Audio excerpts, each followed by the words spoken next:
कहते हैं एक और एक 11 होते हैं।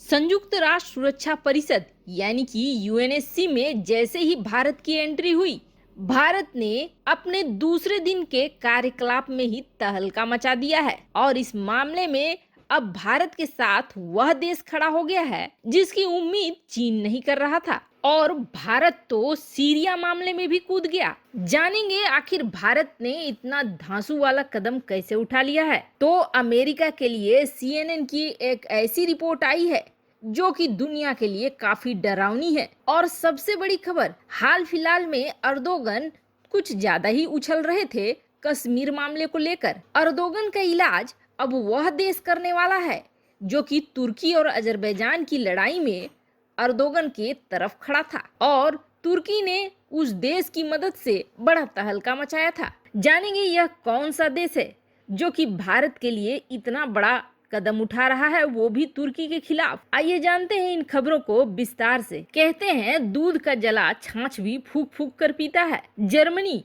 जिसने हाल फिलहाल में अमेरिका की हालत देखी, किस तरह से अमेरिका की संसद का घेराव हो गया और उत्पाती वहां तक पहुंच गए जहां तक नहीं पहुंचना था। सांसद बेंच के नीचे छिपकर अपने आप को बचाने की कोशिश कर रहे थे। अब इससे डरा जर्मनी अपने पार्लियामेंट की सुरक्षा का मुआयना कर रहा है। वैसे जर्मनी में भी चांसलर मर्केल के खिलाफ हवा बड़ा तेज है। ऐसे में उनको भी लग रहा है कि कहीं अमेरिका वाला हाल न हो जाए। खैर, मर्केल की कहानी आगे क्या होगी ये तो वक्त बताएगा, लेकिन आने वाले 13 दिन अमेरिका के लिए बड़े खतरनाक बताए जा रहे हैं।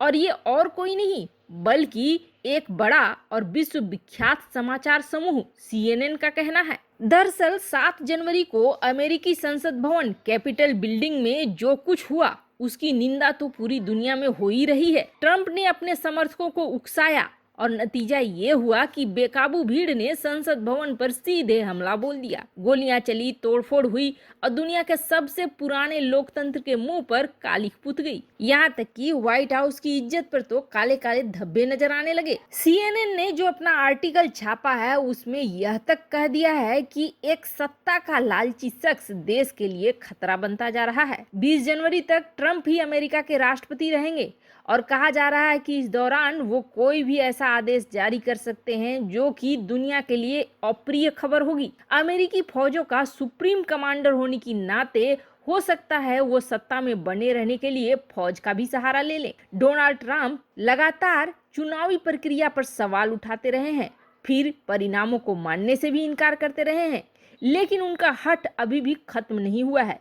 जब सही तरीके से सत्ता बचती नहीं दिख रही है तो कहा जा रहा है कि दंगे फसाद का सहारा लेने से नहीं चूक रहे हैं। यह दुर्गति उस अमेरिका की है जो दुनिया को लोकतंत्र की दुहाई देता फिरता है। ऐसे में चिंता वाली बात जरूर है, लेकिन इन सब के बीच नास्ट्राडामस की एक भविष्यवाणी सही लग रही है कि इस वक्त ऐसा होएगा जो किसी ने कभी सोचा ना होगा। अमेरिका में इस तरह के हालात होंगे ये तो शायद ही किसी ने सोचा होगा। वहीं दूसरी तरफ खलीफा बनने की चाहत अर्दोगन के मन से अभी तक गई नहीं है और इस खलीफा बनने की चाहत में वो कश्मीर मामले में भी फुदकने से बाज नहीं आ रहे हैं। लेकिन अब इसका भी इलाज भारत ने ढूंढ लिया है और भारत ने जो इलाज ढूंढा है वह कश्मीर तक अर्दोगन को तो पहुंचने ही नहीं देगा। जैसे धोबी का कुत्ता न घर का रहता है न घाट का, वही हाल अर्दोगन का होने वाला है। एक तरफ अर्दोगन ग्रीस से उलझा हुआ है और उलझने का सबसे बड़ा कारण है ग्रीस के खनिज भंडारों पर अर्दोगन अपना कब्जा चाहता है, जिसकी वजह से तुर्की और ग्रीस में भूमध्य सागर में भिड़ंत हो रही है। अब तक ग्रीस के साथ फ्रांस खड़ा था और अब एक नया देश उस मामले में जुड़ रहा है जो कि अजरबैजान और आर्मेनिया के मामले में तुर्की वाली साइड में खड़ा था और वह देश था इजराइल। इजराइल के ही ड्रोनों का इस्तेमाल करके अजरबैजान ने आर्मेनिया में तबाही मचाई थी। वैसे इजराइल तुर्की के साथ खड़ा नहीं था बल्कि अजरबैजान के साथ खड़ा था, जिसके साथ उसकी दोस्ती कही जाती है और इजराइल में दोस्ती को बहुत मायने दिया जाता है। यही वजह था कि अजरबैजान की मदद इजराइल ने करी थी, लेकिन अब इजराइल तुर्की के खिलाफ खड़ा हो गया है और वह ग्रीस की मदद कर रहा है। दरअसल ग्रीस के वायुसेना को बहुत ज्यादा जरूरत है इजराइल के वायुसेना के कौशल की, जिसकी वजह से वह ट्रेनिंग लेना चाहता है इजराइल से। और इस वक्त युद्ध कला में सबसे ज्यादा माहिर अगर कोई है तो वह देश इजराइल ही है। इसलिए ग्रीस ने इजराइल के साथ एक समझौता करा है, और वो भी 1.68 बिलियन डॉलर का। इस डील में इजराइल ग्रीस के हेलेनिक एयरफोर्स के पायलटों को ट्रेनिंग देगा और साथ ही साथ ट्रेनर जेट भी मुहैया कराएगा। वैसे ग्रीस के वायुसेना को ट्रेनिंग देने का मतलब है इसकी तैयारी सीधे सीधे तुर्की के खिलाफ करना। वैसे आपको बता दें, ये डील 1-2 महीने के लिए नहीं है बल्कि 20 सालों के लिए है, जिसका मतलब है कि लंबे समय तक इजराइल ग्रीस के साथ खड़ा रहेगा। वैसे आपको बता दें, हाल फिलहाल में ग्रीस के राष्ट्राध्यक्ष भी भारत के प्रधानमंत्री मोदी से मिले थे।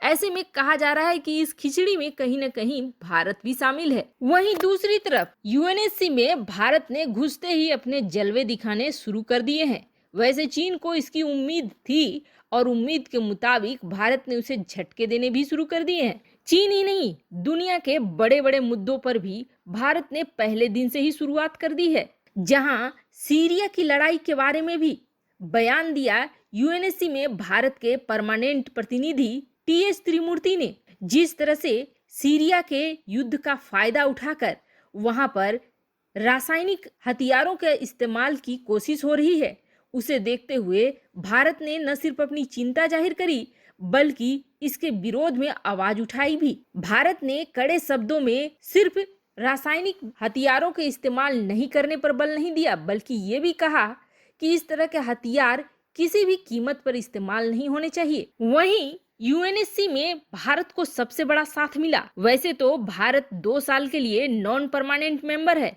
लेकिन फ्रांस के राष्ट्रपति इमैनुएल मैक्रोन के राजनयिक सलाहकार इमैनुएल बोन ने कहा कि यह दोनों देशों के लिए महत्वपूर्ण है। दोनों देश, चाहे प्रशांत भारत का मामला हो या आतंकी खतरों का मामला हो, सबका मिलकर मुकाबला करेंगे। आपको बता दें, यूएनएससी में फ्रांस भारत को परमानेंट सीट्स दिलाने की लड़ाई भी लड़ रहा है। और इस तरह की बात कहने का मतलब साफ साफ हो गया कि अगर लड़ाई होती है तो फ्रांस भारत के साथ खड़ा रहेगा। वैसे आपको क्या लगता है, सीरिया मामले में जहां रूस और अमेरिका दोनों की भिड़ंत है और दोनों का ग्रुप बना हुआ है, भारत का बोलना क्या सही है? क्या सीरिया मामले में बात करने से रूस के साथ रिश्ते खराब हो सकते हैं? कमेंट कर अपनी राय जरूर बताएं। जल्द मिलते हैं अगले वीडियो में नई खबर के साथ।